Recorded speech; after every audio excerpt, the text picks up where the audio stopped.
Olá, meus queridos, olá, minhas queridas, tudo bem com vocês?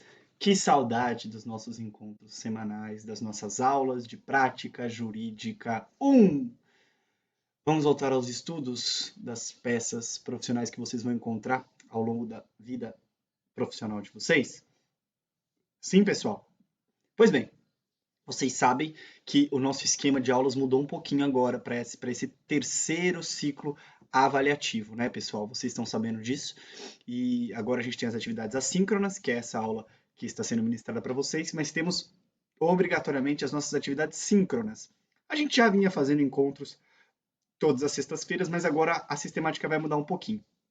Uma parte do nosso conteúdo efetivamente vai ser ministrado nas aulas de sexta-feira. Especificamente nessa sexta, dia 10 de julho, a gente vai conversar sobre a elaboração da peça processual objeto da nossa aula de hoje, que são os embargos de declaração.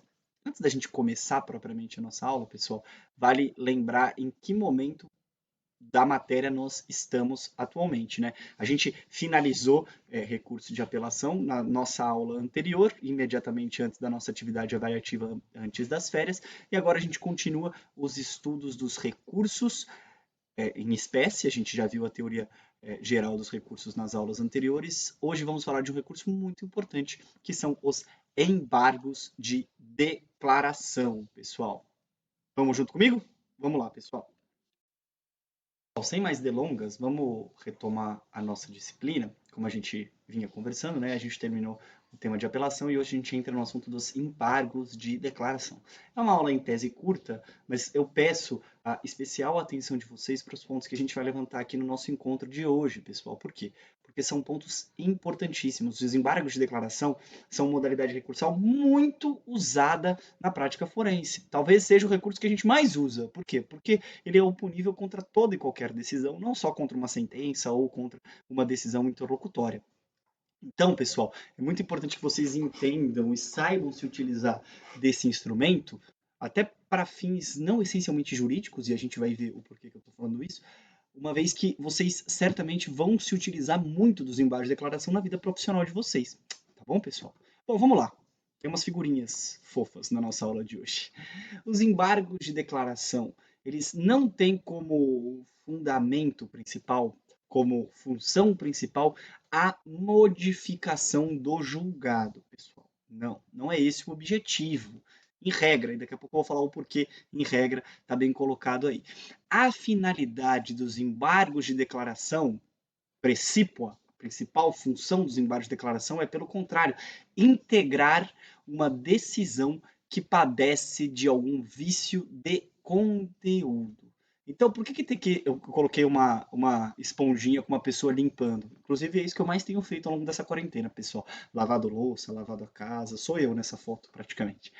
Porque, pessoal, a função dos embargos de declaração é justamente essa: é limpar a sentença, eliminando eventuais problemas que estejam contemplados não só na sentença, como na decisão. Sempre que a decisão estiver meio sujinha, meio obscura, meio contraditória, a gente vai ver quais são as hipóteses de cabimento com precisão, é possível a oposição de embargos de declaração. Então, pessoal, via de regra, os embargos de declaração eles não têm como função mudar a decisão, mudar a sentença, mas sim torná-la mais limpa, torná-la mais clara.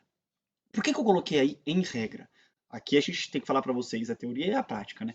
É bem verdade que na prática os embargos de declaração são utilizados muitas vezes como uma pré-apelação, como um pré-recurso que visa, pelo meio inadequado, a modificação de uma decisão, pessoal. E isso, inclusive, é objeto de muitas críticas pelo Poder Judiciário. A banalização dos embargos de declaração é um assunto muito estudado, muito comentado, está na ordem do dia. Inclusive, se vocês quiserem aprofundar os seus estudos nessa temática, esse é um assunto muito, muito, muito interessante.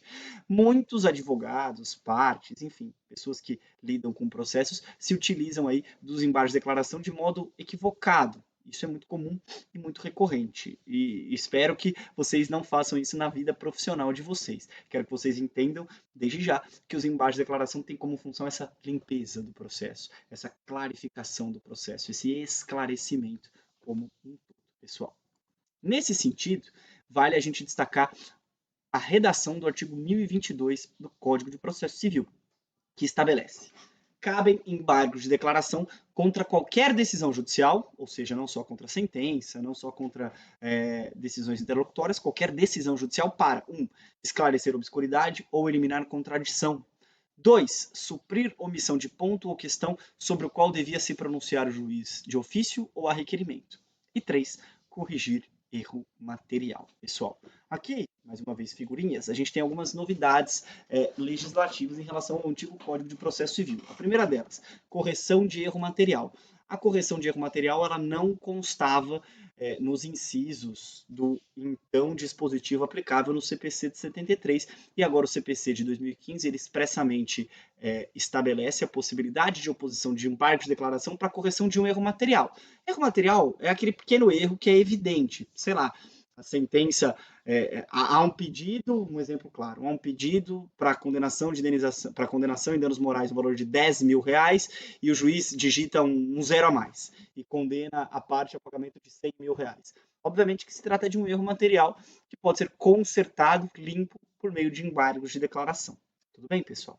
Agora, as outras 3 hipóteses de oposição de embargos de declaração, obscuridade, contradição e omissão, são hipóteses que já constavam do CPC anterior, do CPC de 73. Então, quando uma decisão ela é obscura, vale dizer, quando não se sabe ao certo se quer dizer uma coisa ou outra, cabe embargo de declaração para esclarecer tal ponto. Se uma decisão é contraditória, ou seja, ela adota eventualmente um fundamento, mas a decisão é em sentido contrário a esse fundamento colocado na sentença ou na decisão, seja ela qual for, mais uma vez, cabe a oposição de embargos declaratórios. E se a sentença ou decisão é omissa, e esse talvez seja o caso mais recorrente de oposição de embargos declaratórios, mais uma vez, é plenamente possível a oposição dos embargos de declaração. A gente vai ver alguns exemplos de embargos de declaração fundamentados na omissão. Inclusive, essa é a atividade que a gente vai fazer no nosso bate-papo síncrono, vamos assim dizer, na sexta-feira. Mas quero que vocês saibam desde já o conteúdo material das hipóteses de cabimento dos embargos declaratórios que cabem aí nessas 4 diferentes hipóteses. Beleza? Pessoal, vamos parar por aqui nessa primeira aula e aí a gente volta naquele mesmo sistema que a gente vinha adotando anteriormente na nossa próxima aula para falar um pouquinho mais sobre os embargos de declaração. Beijos, beijos!